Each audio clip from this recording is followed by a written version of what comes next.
నమస్తే అండి. కూటమి సర్కారు జీర్ణించుకోలేని కఠోర సత్యము. వైఎస్ జగన్మోహన్ రెడ్డికి జనంలో క్రేజ్ పెరుగుతోంది. తెనాలి పర్యటనలో అది రుజువైందని కూడా చెప్పొచ్చు.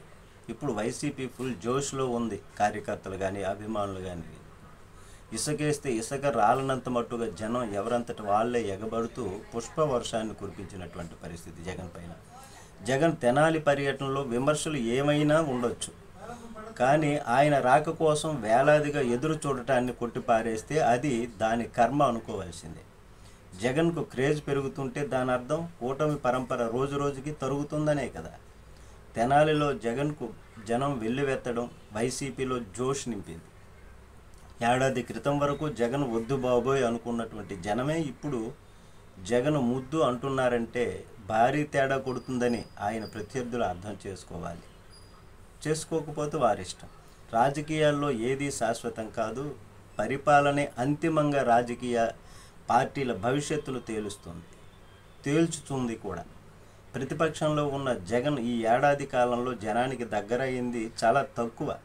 అధికారంలో ఉన్నప్పుడే తమకు దూరంగా ఉన్నాడనేటటువంటి కోపమే వైసీపీని ఓడించేలా చేసింది. ప్రధానంగా కూటమి ప్రభుత్వానికి ఏడాది సమయం ఇస్తామని, ఆ తరువాత హామీలు అమలు చేయకపోతే నిలదీస్తామని అప్పట్లో జగన్మోహన్ రెడ్డి హెచ్చరించారు.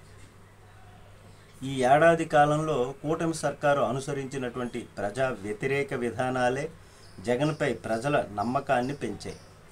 ఇది కూటమికి ప్రమాద సంకేతమే అవుతోంది అని చెప్పొచ్చు.